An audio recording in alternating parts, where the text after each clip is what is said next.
everyone, just wanted to share the tag I made for Bona's New Moon tag swap. I was in Team Jacob, so I came up with this tag.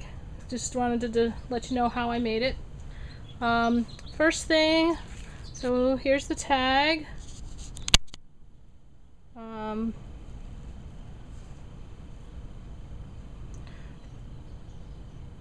So what I did for the background there is I took a piece of cardstock and I embossed the entire tag sort of lightly with distress embossing powder and walnut stain.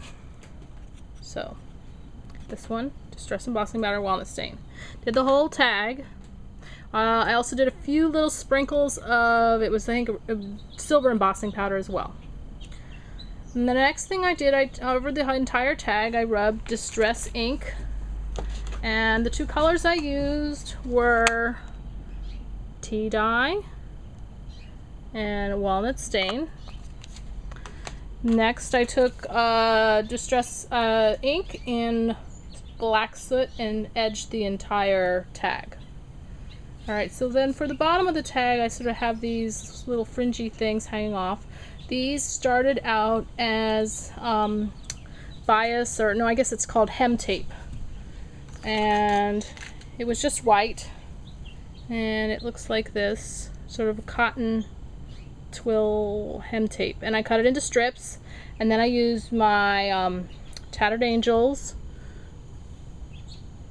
Glimmer Mist in Coffee Shop. So it's sort of a brown with a copper colored shimmer. Sprayed the whole thing, dried that, and then in those strips, glued those strips onto the bottom of the tag. And I added this piece of lace here, which is a piece of Venice lace. It's black Venice lace. And what I did was I bought this roll. This is and I just cut out sort of one flower in leaf set and glued that on. This is let's see, Wrights, and I think I got this at, it's like I got this at Walmart, I believe. For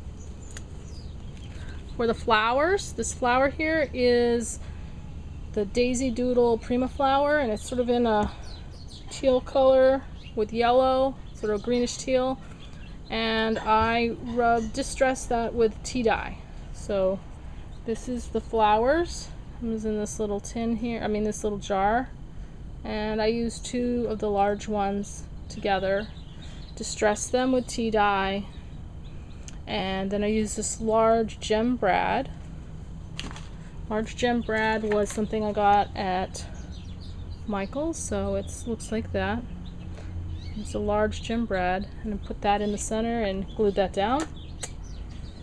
Then I made this little, I don't know, little medallion thing. I used a photo of Jacob as a wolf, and then I used these bubble stickers, these clear bubble stickers. Let's see, they're a little hard to see, but little round bubble stickers, epoxy, and I glued it onto that picture. And then what I did to give it that copper edge, sort of looks like metal on the edge a little bit, I used my copper. This is let's see, Deco Color Opaque paint marker in liquid copper. So, and then I just sort of rimmed the edge of that. I think these are all alcohol based, so it worked nicely there. Let's see, just cut out some cardstock here from my printer and inked it with a little bit of tea dye. And I made this little charm. This is using Rachel's technique. It is I think it's called the Faux cloisonne technique. So I cut out a piece of chipboard with my Sizzix die, this heart. I covered the back and front with black gesso, and then I embossed with ultra thick embossing powder, I think 3 times. And I used clear. Her technique, she uses black. I didn't have black, I only had clear, so I used clear. And then I took my Perfect Pearls in copper, pewter, and maybe a little bit of pearl, and I covered that after I was finished embossing. And then I took a stamp. You need a stamp that has some depth to it. that'll show up here, and this is from, so you take the stamp, and I used Galaxy Gold embossing, ink. It's like a not a dye ink, it's the other kind of ink. Wow, I'm forgetting what it's called. Anyways, Galaxy Gold. It's the same ink that if you watch Rachel's video that she used. And then I heated it back up, heated the embossing powder back up, and then stamped it in. It leaves an impression with the gold in it. And mine didn't come out as nice as Rachel's, but I thought it was a fun technique, and I wanted to try that. So if you want to try that, that's a good technique to try. And then this little chain, copper chain here, I got at Michael's. Added a little copper chain to make a charm. And then I added some fibers here, and these are from my my knitting stash. I thought they looked kind of animal furry, so kind of went well with the whole Team Jacob tag. So there you have it. That is my tag for the swap. Hope you enjoy it. Thanks.